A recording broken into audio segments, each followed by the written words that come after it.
Assalamualaikum warahmatullahi wabarakatuh. Bismillahirrahmanirrahim. Alhamdulillahilladzi hamdan wa salaman amma ba'du. Kepada pemirsa Nusambe TV dimanapun Anda berada, mudah-mudahan kita semua diberikan kesehatan, kekuatan, sehingga bisa melaksanakan ibadah di bulan Ramadan ini dengan lengkap, dengan baik dan berkualitas. Amin ya rabbal alamin. Sahabat pemirsa Nusambe TV dimanapun Anda berada, bahwa di bulan Ramadan Allah menurunkan Al-Quran, yaitu kalamullah yang menjadi mukjizat bagi Rasulullah Muhammad SAW dan menjadi pedoman hidup bagi kita semua, hamba Allah, umat Rasulullah, pada tanggal 17 Ramadan ya, yang sebentar lagi akan kita peringati. Biasanya diisi dengan berbagai kajian-kajian, kegiatan-kegiatan dan pengajian, baik di musola, masjid dan majelis taklim lainnya. Nah, saya ingin mengulas tentang fadilah dan barokah dari Al-Quran, bahwa kita tahu Al-Quran ini adalah satu-satunya mukjizat dari Nabi dan Rasul yang sampai hari ini masih kita nikmati, masih bisa kita ambil manfaatnya. Berbeda dengan mukjizat-mukjizat Nabi dan Rasul yang lain, misalnya seperti kayak kitab Zabur punyanya Nabi Daud, kita nggak pernah lihat, kita nggak tahu. Kemudian kitab Taurat juga kita sampai sekarang belum tahu di mana wujudnya seperti apa. Dan yang ada sekarang Injil pun ada banyak perubahan-perubahan, perjanjian-perjanjian baru yang sudah tidak sesuai dengan saat pertama kali turun ke dunia. Nah, Al-Quran, Allah telah menjamin bahwa sejak awal diturunkannya sampai akhir zaman nanti masih tetap terjaga keasliannya. Sehingga ini menjadi berkah, menjadi fadilah tersendiri bagi kita semua. Jadi sungguh sayang, sangat eman kalau sahabat-sahabat di rumah punya Al-Quran tapi usang di rumah karena tidak pernah, saking lamanya tidak pernah dibuka dan dibaca ya. Saya ingin menyampaikan hadis dari Abdullah ibnu Mas'ud yang berbunyi, man qara'a harfan min kitabillahi falahu bihi hasanatun wal hasanatun bi asri amsalihha la aqulu alif lam mim harfun walakin alif harfun walamun harfun wa mimun harfun.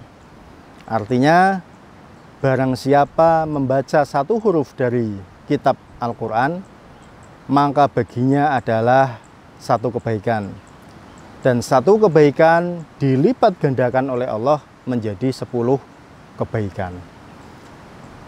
Nabi tidak mengatakan bahwa alif lam mim itu satu huruf, tapi alif satu huruf, lam satu huruf, mim satu huruf.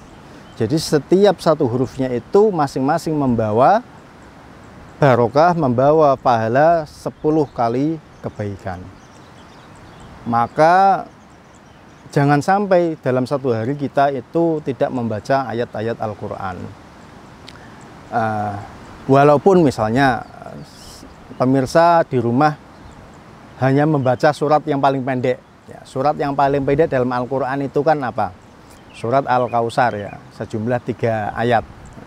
Bismillahirrahmanirrahim. Inna a'tainakal kautsar fasholli lirabbika wanhar inna syani'aka huwal abtar. Itu sudah dianggap menjadi membaca Al-Quran dengan memperoleh 10 kali kebaikan per satu huruf. Tinggal dihitung saja.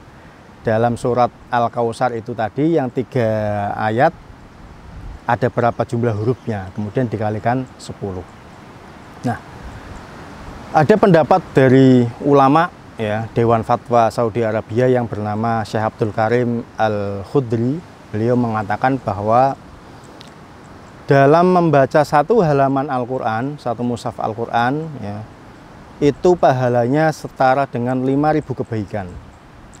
Dan dalam satu juz Al-Quran memperoleh pahala sejumlah 100.000 kebaikan. Dan dalam satu kali khataman Al-Quran, satu kali mushaf itu memperoleh 3 juta pahala kebaikan. Sungguh pahala atau barokah yang diberikan oleh Allah kepada kita, hambanya ini sangat berlimpah ruah. Jadi sekali lagi ayo kita manfaatkan momen ini untuk terus mencintai Al-Quran, terus mendekatkan diri kepada Al-Quran. Jangan sampai hari kita berlalu tanpa melihat Al-Quran, tanpa membaca Al-Quran. Sayyidina Utsman bin Affan radhiyallahu an, salah seorang sahabat Nabi, pernah beratsar yang diriwayatkan oleh Imam Ahmad bin Hanbal, yaitu lau tahurat qulubukum ma sabiat min kalamillahi azza wa jalla. Kata sahabat Utsman, seandainya jikalau hati kita bersih, maka sejatinya kita tidak akan pernah merasa kenyang dari firman Allah. Ini mengandung makna apa? Bahwa kalau hati kita bersih, maka Allah yang akan menurunkan nur kepada hati kita, bahwa membaca Al-Quran itu akan menjadi sesuatu yang mengasyikkan. Bahkan sampai kita lupa waktu karena asyiknya membaca Al-Quran, karena asyiknya mempelajari Al-Quran.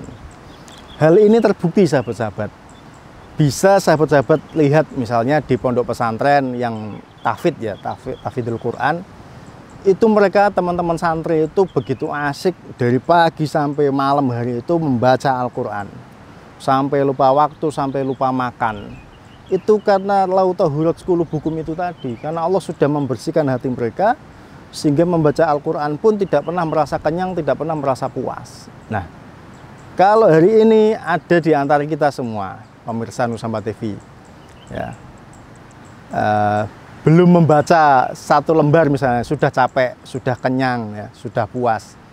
Jangan berputus asa, tetapi coba kita upayakan, kita lawan, kita paksa agar kita bisa semakin meningkatkan kualitas bacaan kita, tajwid kita, penghayatan kita kepada Al-Quran sehingga lebih baik dan lebih baik. Nah, dalam momentum Ramadan ini, Al-Quran dalam surat Al-Baqarah ayat 2-3 Allah berfirman, Dzalikal kitabu la raiba fihi hudal lil muttaqin alladzina yu'minuna bil ghaibi wa yuqimunas sholata wa mimma razaqnahum yunfiqun. Bahwa Al-Qur'an diturunkan adalah sebagai kitab yang tanpa ada keraguan di dalamnya. Ya. Yaitu diturunkan kepada orang-orang yang bertakwa, yang mempercayai hal yang gaib, melaksanakan sholat dan mensedekahkan atau mentasarufkan sebagian harta mereka di jalan Allah. Jadi Al-Quran ini memang sesuatu hal yang amazing, yang luar biasa.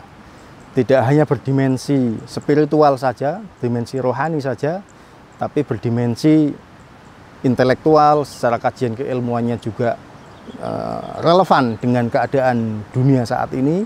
Bahkan sampai yaumil qiyamah sangat relevan. Banyak ilmuwan-ilmuwan yang mengkaji tentang ilmu pengetahuan dan ternyata sinkron, relevan dengan apa yang tertulis di dalam Al-Quran. Kemudian jaminan dari Allah tentang keotentikan, ya, keorisinalitas dari Al-Quran dari awal diturunkan hingga akhir zaman nanti akan terjaga kualitasnya, dan berbagai pahala barokah yang diberikan kepada orang-orang yang mau membaca, merawat dan menjaga Al-Quran. Bahkan bagi orang yang hafal Al-Quran, yang tahfidz Quran, dijamin oleh Allah sebagai ahlullah, yaitu dianggap sebagai keluarganya Allah di muka bumi. Maka sekali lagi, ayo kita tingkatkan kecintaan kita kepada Al-Quran, baca lagi Al-Quran, pelajari Al-Quran. Semoga hidup kita semakin menjadi berkah. Amin ya rabbal alamin. Demikian yang bisa saya sampaikan, kurang lebihnya mohon maaf. Al-afa minkum, wallahul muwaffiq ila aqwamit thoriq. Wassalamualaikum warahmatullahi wabarakatuh.